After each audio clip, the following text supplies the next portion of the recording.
জ্যোৎস্না বুড়ি, আমি এ কি দেখলাম!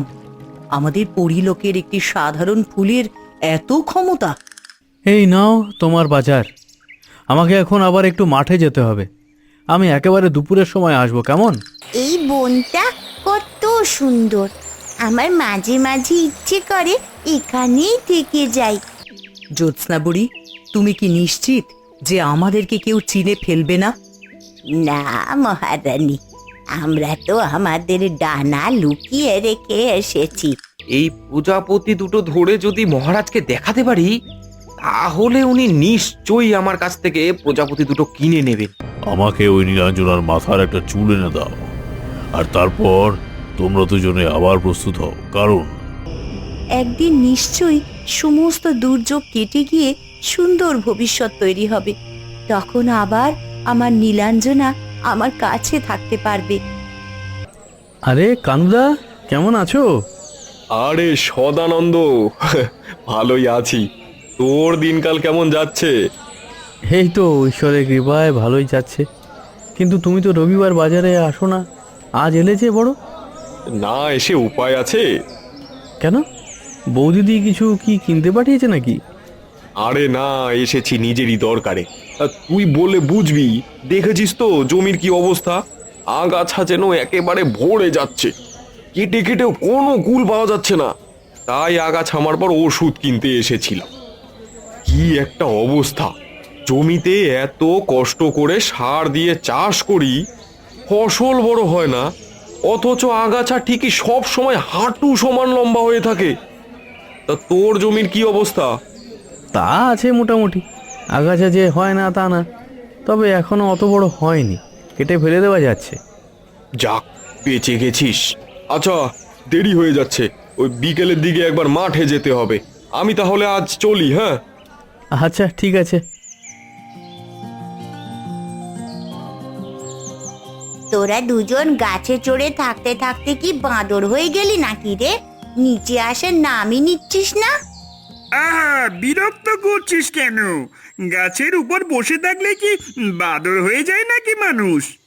আসলে তোরা নিজেরা গাছে উঠতে পারিস না, তো সেই জন্য তোদের হিংসে হচ্ছে। মোটেই না, আমি নিজে বুঝি গাছে উঠতে পারি না, কিন্তু গাছে উঠে আমি তোদের মতন বাঁদরামি করি? দেখ দেখ, গাছে থাকতে থাকতে বাদল আর ট্যাপার মুখও কেমন জানি বানরের মতন হয়ে গেছে। আর কিছুক্ষণ থাকলেই ওদের লেজ বেরিয়ে আসবে, দেখিস। নীলু, ভালো হবে না বলে দিচ্ছি। তুই আমাদেরকে বারবার বানর বলছিস। দাঁড়া, এই এখনই তোকে মজা দেখাচ্ছি।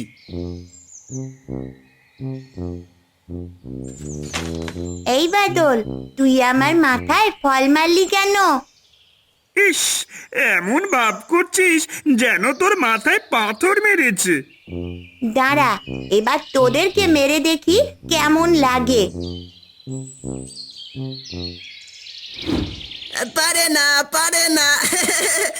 আমার গায়ে লাগেনি, লাগেনি। আরে এটা আবার কি? হ্যাঁ, বাদল, সামলে। মাগো! ওরে বাবা! বাদল, বাদল, তুই ঠিক আছিস? বাদল, এই বাদল, কোথাও লাগেনি তোরে তোর? হ্যাঁ মানে, লাগার তো কথা, মানে না মানে, লাগার তো কথা কিন্তু লাগেনি। দাঁড়া দাঁড়া, আমি নিচে আসছি। আরে এত ওপর থেকে দু পায়ে লাফ দিয়ে পড়লি কি করে? আমিও বুঝলাম না, বুঝলি, পা দুটো নিজে থেকে সোজা হয়ে গেল। মনে হলো বাপরে, জোর বাঁচা বেঁচে গেছি। একটুখানি কাত হয়ে পড়লে আর দেখতে হতো না, হাড়গুলো বোধহয় মটমট করে ভেঙে যেত। তার বলতে ভাগ্যিস ঠিক সময়ে পা সোজা করে নিয়েছিলি, নতুবা কুমড়ো পটাস। কিন্তু তুই অমন করে বেসামাল হয়ে বসেছিলি কেন?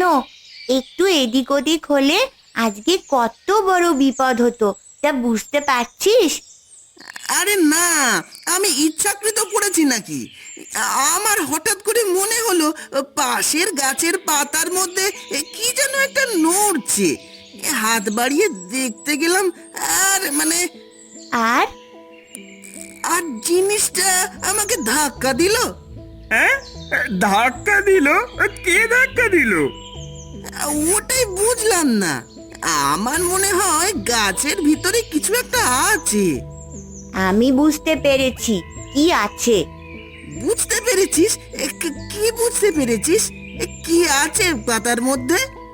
তোর মুন্ডু আছে। ডালের উপরে বসে লাফালাফি করতে গিয়ে পড়ে গিয়েছিলি। এখন পাচ্ছি আমরা হাসাহাসি করি, সেই জন্য বলছিস কেউ তোকে ধাক্কা মেরেছে। আরে ধুর, আমি জন্মের পর থেকে এই গাছে উঠছি, এই পর্যন্ত কখনো আমাকে বেসামাল হতে দেখেছিস? ওই প্রথম গাছে ওঠার সময় না হয় এক দুবার একটু হাত পিছলে যেত, কিন্তু এখন তো আমি বড় হয়ে গেছি। আরে বাদ দে বাদ দে, যা হবার তা হয়ে গেছে। বোধহয় কোনো পাখির বাসা ছিল, তুই হাত দেওয়াতে ঠোকর মেরেছে। চল, এখন আমরা বাড়ি ফিরি, চল। হ্যাঁ, সেই ভালো, চল। কিন্তু তোরা আমার কথা বিশ্বাস করছিস না। এই সত্যিই আমাকে কিছু একটা ধাক্কা মেরেছিল।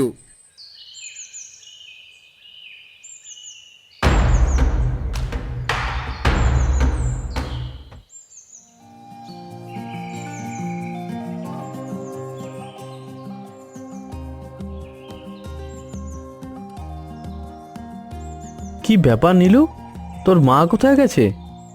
মা একটু রতনদের বাড়িতে গিয়েছে বাবা, এখনই চলে আসবে বলল।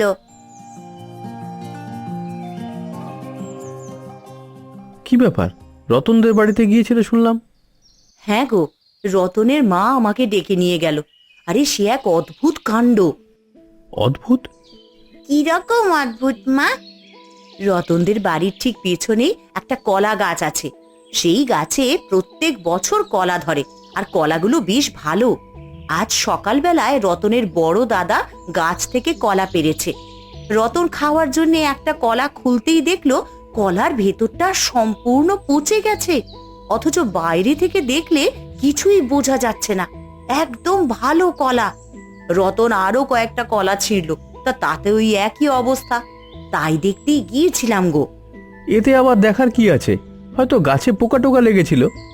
সেই কথা তো আমিও বললাম, কিন্তু ওরা বলছে যদি পোকা লেগেই থাকে তাহলে কলার বাইরে থেকে দেখলে বোঝা যাবে না। বাইরে একেবারে সুন্দর আছে, আর খোসা ছাড়ালেই ভেতরে নষ্ট। ই আবার কেমন ধরনের পোকা? এ তো আসলেই চিন্তার কথা। হ্যাঁ রে নীলু, এখন থেকে যখন তখন গাছ থেকে কোনো কিছু পেড়ে কিন্তু আর খাবি না।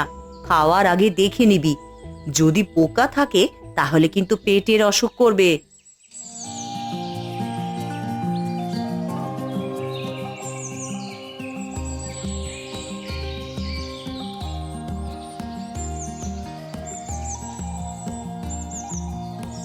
কি ব্যাপার রে বাদল, তোর মুখটা অমন বাংলার পাঁচের মতন হয়ে রয়েছে কেন?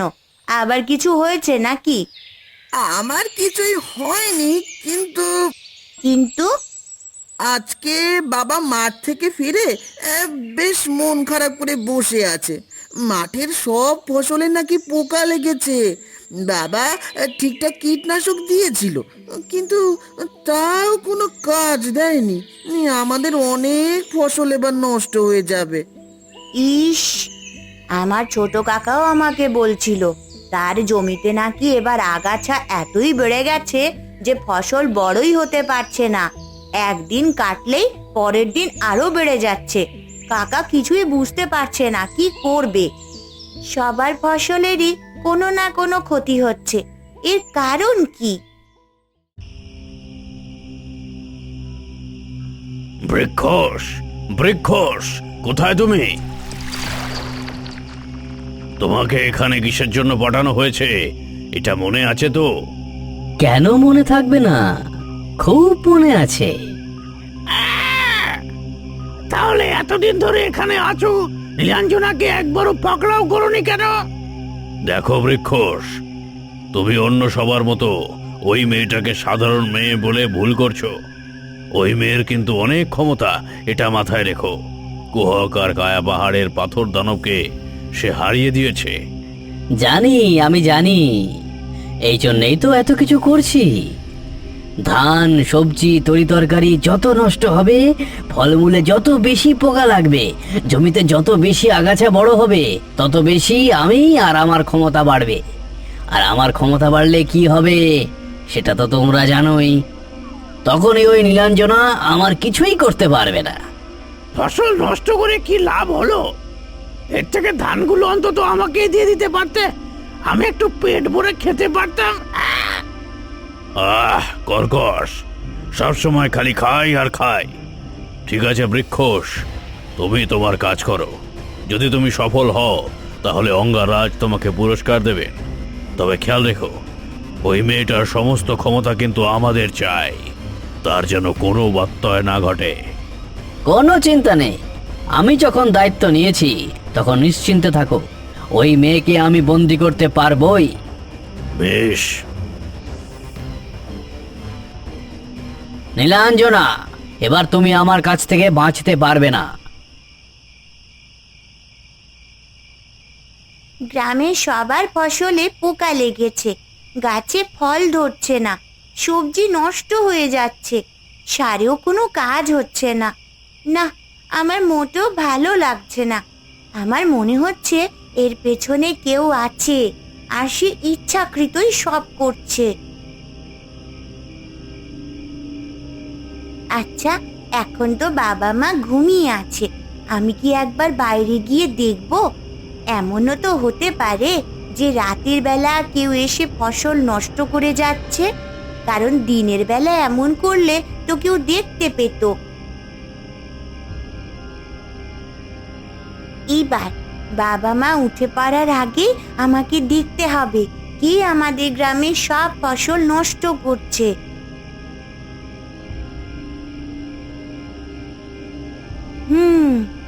আগাছাগুলো দেখছি আবার বড় হয়ে গেছে।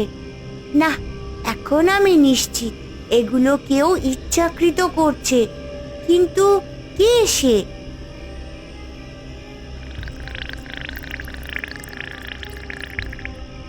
যে ফসল নষ্ট করতে এসেছিল সে এই পথ দিয়ে ফিরে গেছে, গিয়ে দেখি তো সে কোথায় গেছে।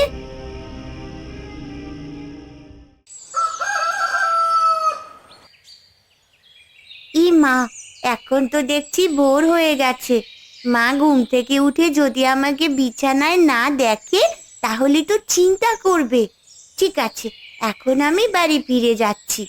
এইখানেই আছে ওই বদমাসটা, কাল আমি আসবো এখানে। ওই গো, ভোর হয়ে গেছে, ওঠো।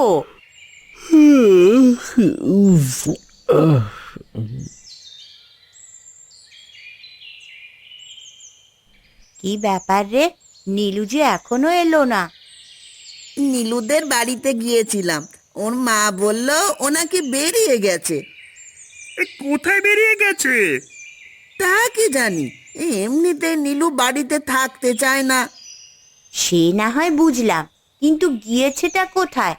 আমাদের এখানে তো এখনো আসেনি।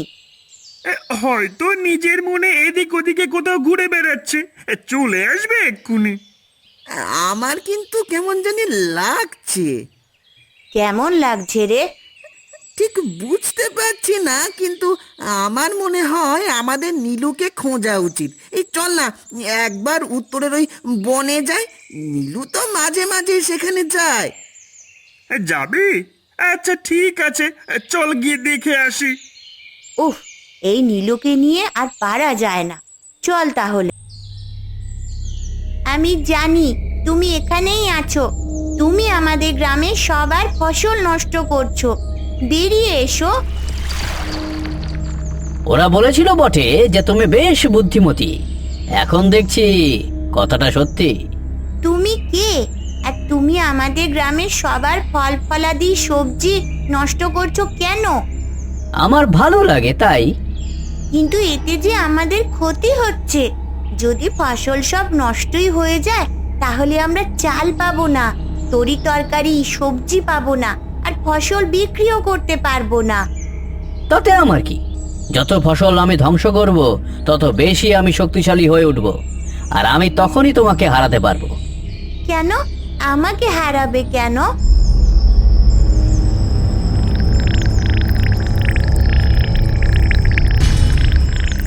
এ কি কি করছো? ছাড়ো আমাকে, ছাড়ো বলছি। এত সহজে তোমাকে ছাড়া যাবে না। বৃক্ষস যে এত সহজে নীলাঞ্জনাকে আটকে ফেলতে পারবে তা আমি ভাবিনি। তাহলে আমরা গিয়ে নীল সব শক্তি কেড়ে নে। দাঁড়া, নীলাঞ্জনাকে দিয়ে কোনো বিশ্বাস নেই।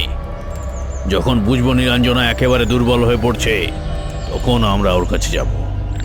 ছাড়ো, ছাড়ো আমাকে। এত সহজে তুমি নিজেকে ছাড়াতে পারবে না নীলু। এখন তোমাকে আমার হাত থেকে কেউ বাঁচাতে পারবে না।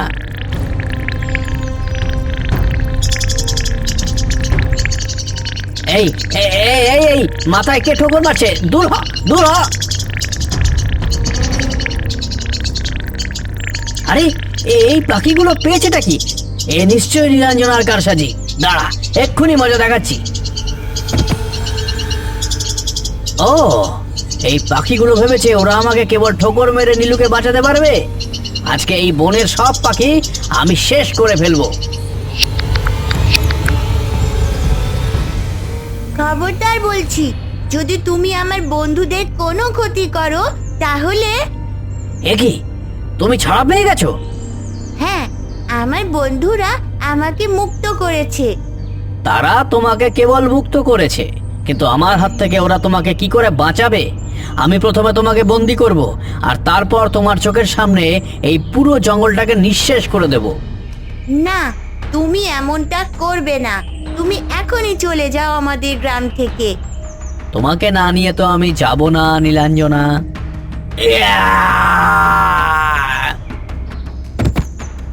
ওফ, পাজি মেয়ে! এ কি হচ্ছে? এই মেয়ের গায়ে তো দেখছি অসম্ভব শক্তি। জ্বলে গেলাম। এই তো, এইবার বুঝতে পেরেছি তোমাকে কি করে হারাতে হবে।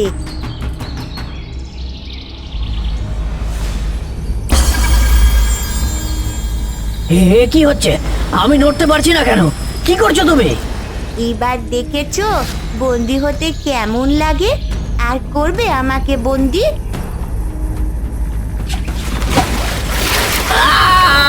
বাঁচাও, বাঁচাও আমাকে! বজ্রনাথ, কর্কশ, আমার সারা শরীর পুড়ে যাচ্ছে। বাঁচাও, বাঁচাও! এইবার হলো না। এই নীলাঞ্জনা দেখছি কোনো না কোনো ভাবে জিতেই যায়। ও আমাদের কাছে সাহায্য চাইছে, আমরা কি ওকে সাহায্য করব? ওকে সাহায্য করতে গেলে নীলাঞ্জনা চোখে পড়ে যেতে হবে। ওর মুখোমুখি হওয়ার আমার কোনো শখ নেই। তুই বাঁচাতে চাইলে তুই যা। একবারই মৃত্যুর গলায় কেন মালা পরাতে যাওয়া? এর চাইতে চলো ঘরের ছেলে আমরা ঘরে ফিরে যাই। ঠিক বলেছিস। নীলু, এই নীলু, আরে তোরা এখানে কি করছিস? আরে তুই খেলতে আসিস না দেখি তোকে খুঁজতে বের হলাম। এই বনের ভেতরে ঢুকতে কেমন যেন চিৎকার শুনলাম। কি হয়েছে দেখার জন্য ছুটে এলাম। অত জোরে চিৎকার করছিল কে? কোথায় চিৎকার করছিল? আমি আমি তো এমন কিছু শুনিনি। কি বলিস রে? আমরা তিনজনেই তো শুনলাম আ আ করে চিৎকার করছিল। তাহলে হয়তো বা কোনো কাক ডাকছিল। ডাকবার সময় গলায় পাতা আটকে গিয়ে হয়তো অমন শব্দ হচ্ছিল। হ্যাঁ, তাই আবার হয় নাকি? আচ্ছা বাদ দে, তা তুই এখানে কি করছিলি বলতো? হ্যাঁ, আর তুই সবসময় এই বনের ভিতরে এসে কি করিস? হ্যাঁ, আমি আমি আসলে আমি আসলে নদীতে মাছ দেখছিলাম। তোরা তো দেখতে পেলি না, কত বড় একটা মাছ লাফ দিয়ে পানির মধ্যে ডুবে গেল। তাই নাকি? কোথায় সেই মাছ? আরে মাছ ডুবে গেলে এখন আর দেখবি কি করে? থাক, বাদ দে, চল আমরা সবাই মিলে খেলতে যাই। মাঝে মাঝে সত্যি তোকে কেমন জানি অদ্ভুত বলে মনে হয়। অদ্ভুত হতে যাব কেন? আমি তো নীলু।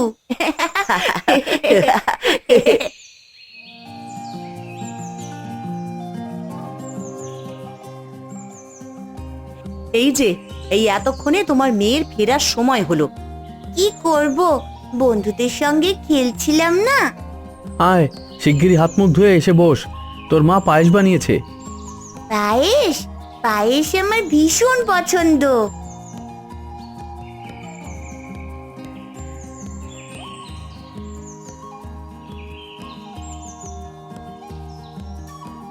এতদিন ধরে বেশ চিন্তায় ছিলাম আমার ফসলেও পোকা লাগে কিনা, কিন্তু আজ বেশ নিশ্চিন্ত লাগছে। কেন গো, পায়েস খেয়ে তোমার চিন্তা দূর হয়ে গেল? হ্যাঁ, তোমার পায়েস এত সুস্বাদু যে সব চিন্তা দূর হয়ে যায়। তবে আজ বিকেলে যখন মাঠে গেলাম তখন দেখলাম মাঠের কৃষকরা বলাবলি করছে তাদের জমির ফসল আবার নাকি ঠিক হয়ে যাচ্ছে। আবার ওই ফেরার পথে কানুদার সঙ্গে দেখা হলো, তিনি বললেন ওনার সবজির ক্ষেতে যে পোকা লেগেছিল সেগুলো নাকি আবার নিজে থেকেই ঠিক হয়ে যাচ্ছে। যাক বাবা, বাঁচা গেল। আরে আমি তো ভেবেছিলাম এবার হয়তো গ্রামের কারো বাড়িতেই আর ফসল উঠবে না। আমিও সেই ভয় পেয়েছিলাম। যাক, এখন আপাতত কোনো চিন্তা নেই।